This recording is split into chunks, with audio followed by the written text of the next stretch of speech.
to kill a former spy in Britain with a nerve agent. The U.S. president had earlier seemed to be doubtful. Now he's not.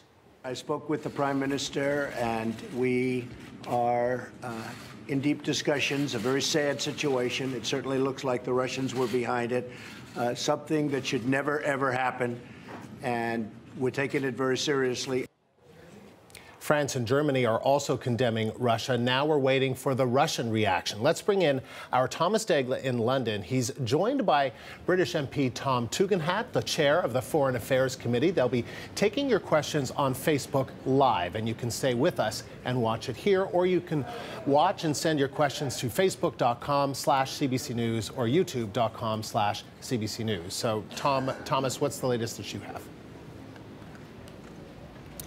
This was a pretty extraordinary joint statement from the leaders of the U.K., the United States, France, and Germany today, all coming together to denounce what they all agree now was Russia being behind this nerve agent attack last week in Salisbury, England. They say it was the first offensive use of a chemical agent in Europe since the Second World War. Now we're waiting to see what happens next from the Russian side. For more, I am joined by the chair of the British House of Commons Foreign Affairs Committee, Tom Tugendhat. Thanks for joining us. I want to ask you, how far can Britain and its allies go in their retaliation? Well, look, we're going to be very measured on this because what we're trying to do is dissuade Russia from ever doing this again.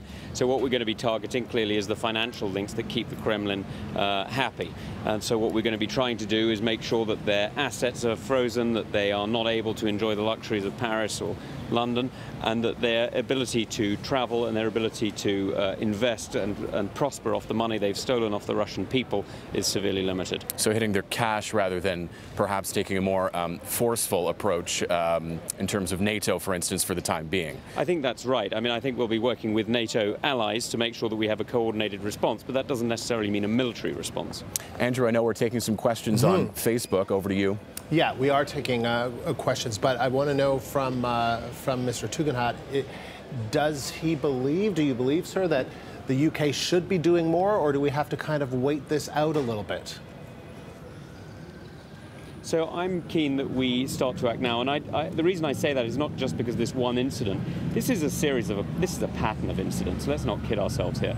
We've seen the cyber attack on Estonia, the invasion and now occupation of Georgia. We've seen the invasion and partial occupation and indeed annexation of part of Ukraine. We've seen the downing of MH17 by Russian missiles over Ukraine. We've seen the capture and putting on trial of an Estonian border officer, and even today as we are speaking to each other, we're seeing Russian troops, about 40,000 of them, backing the Assad dictatorship as it gasses children and bombs civilians in places like Eastern Ghouta. So this is what, Mr. Tugendhat, this is what Arthur Thomas Wolfenden asks. Perhaps Russia, will listen now. Is that your belief, that the actions that are being taken now by the international community, that this will finally make Russia stop and listen?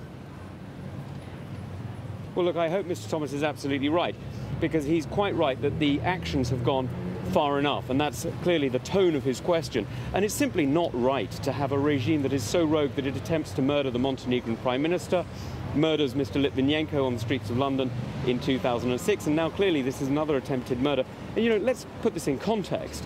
The attempted murder with chemical weapons on a Salisbury street, which has left 3 people in hospital, including a policeman, of course. Had it happened at another time of day, this was right next to a children's playground. It could have killed easily tens of children. Had it happened on the London Underground, it could have killed hundreds of people. This is a deeply, deeply threatening act towards the British people. And sir, let me ask you this. This is on behalf of Quente Baptiste, who asks, Cold War again, ? Do you think that that's what is happening now? Are we in another Cold War, or is the UK and the West in another Cold War with Russia? Well, very sadly, I've been describing this as a soft war, because actually, unlike the Cold War, where we had 2 institutions, you know, we had the Soviet Union and we had the West, mostly represented by NATO, of course, and the United States, but we had 2 institutions matching each other. In this case, we don't. What we've actually got is one institution, which is the West and the various governments of Canada, the United States, the United Kingdom, and the organization of NATO. And on the other side, we don't have an institution. We've got a mafia regime which is centered around a single man, And it's, you can tell the weakness of it because strong men build institutions, strong leaders build up institutions. Only weak people allow themselves to be the center of power because they're so frightened that if they distribute power in any way, as we all do through our democratic systems, they are so weak that they will lose it. And this is the problem. We're dealing with a very weak Russia. And Mr. Tugendhat, this question comes from Prodin Nadev, and he asks, are we 5 minutes to a third world war? No, I don't think we are. Look, I don't think there's any need for us to look at this in the same way as we would have done in the 60s and thought any minute now there could be a nuclear exchange, for example. I don't think we're anywhere near that. What we're dealing with here is a regime that is far more interested in its pocket than it is with invasion. Mr. Putin has stolen hundreds of billions of dollars. His son-in-law had to recently, when he got divorced from Putin's daughter, had to hand over some $2 billion worth of assets. This is a kleptocratic regime. This is a regime of thieves. They're not really interested in force. They're interested in profit. They're interested in stealing. Mr. Tugendhat, this comes from Joden Lone, who asks, innocent until proven guilty, right? And I guess that question means, maybe there is some reluctance from some people, there seemed to be from the American president until today, that you think that it's likely that that Putin and Russia, the Kremlin, are responsible for this, but you're not 100% sure? Well, maybe I can answer Jordan like this. When a chemical is made, whether it's a washing up liquid or a nerve agent, it has a chemical signature, a chemical trace, if you like. So not all of them are identical. In fact, none of them are identical. They're all subtly different depending on where they're made. So this nerve agent has been traced to a particular laboratory in Moscow. And what you may also need to know is that nerve agents, like all chemicals, degrade and change over time. They are organic. And so what this has done is it has changed over time. So we have a rough idea as well as when it was made. So we know it was made at a particular time in a particular place. So we can know that it was at one time under Kremlin control. We now know it's been used to murder somebody. Now, what happened in those intervening periods? Did the Kremlin order it to be used? Or did the Kremlin lose control of it? Now, that was the question the Prime Minister asked on Monday. She didn't get an answer. But you know what we do know? We know that the Kremlin is extremely worried about internal competition. It's extremely worried about civil wars, and quite rightly when you look at what's going on in Dagestan in the south of Russia, when you look at the internal fights it has with its own oligarchs, of course they're worried about it. So the idea that the Kremlin would have lost control over a weapon that could kill hundreds of people, that could literally bring down the government because of the amount of murder that it could cause in its own country, it strikes me as really rather unbelievable. Sir, appreciate you taking the time on our airwaves. We know that you're going to continue with Thomas, but thank you very much. We'll leave it there with Thomas and the chair of the Parliamentary Foreign Affairs Committee. They'll be continuing this on our Facebook and YouTube channels. A reminder, you can ask questions to facebook.com/CBC News or youtube.com/CBC News.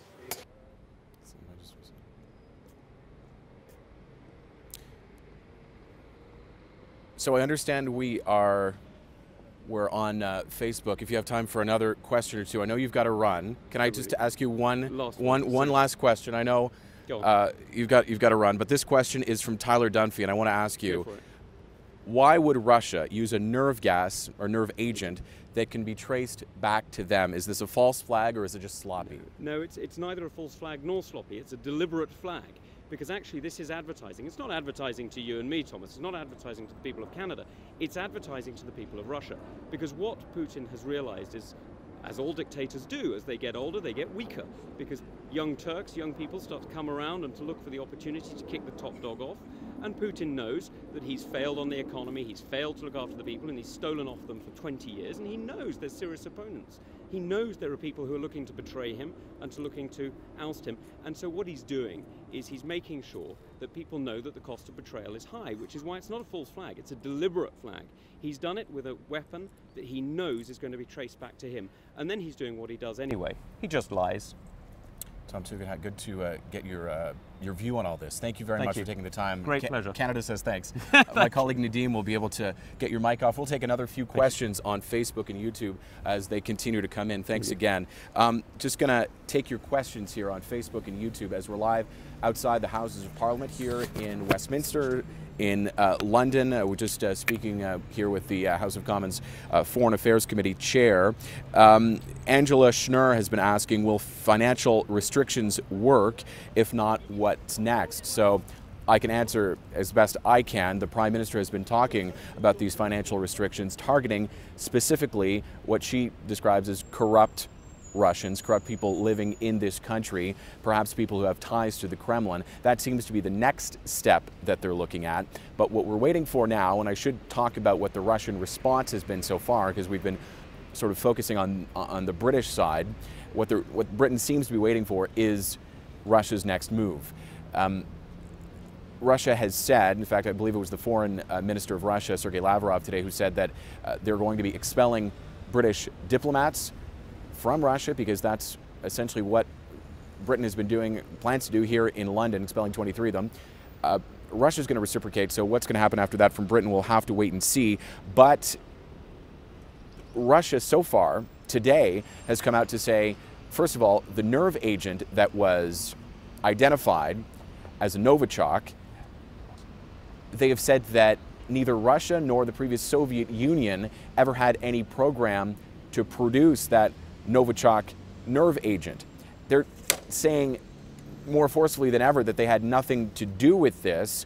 They had asked the British government, the Foreign Office here, to produce elements of evidence, produce that nerve agent so they could have a look at it and analyze it, and Britain refused to do that.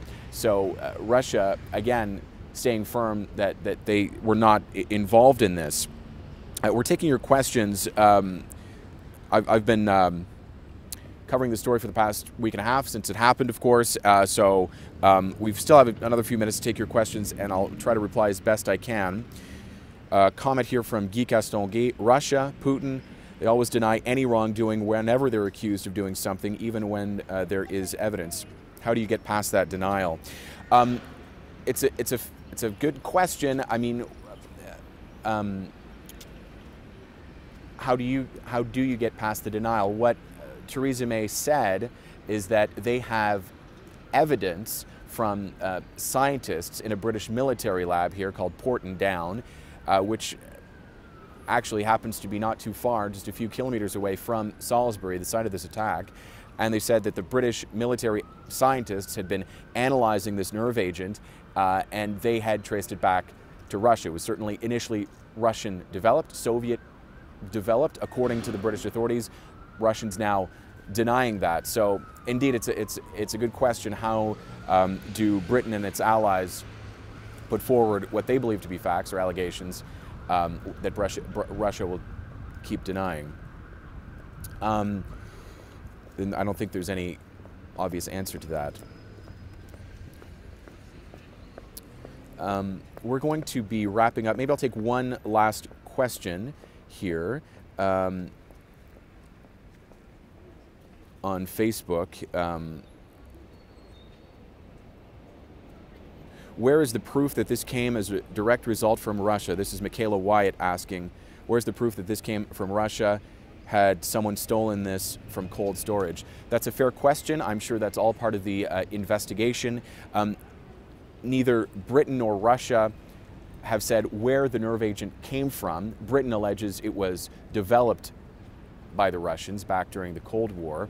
And that seems to have been established. In fact, the scientist who developed it for Russia, or the Soviet Union, fled to the United States, and he said that, yes, he developed these Novichok nerve agents.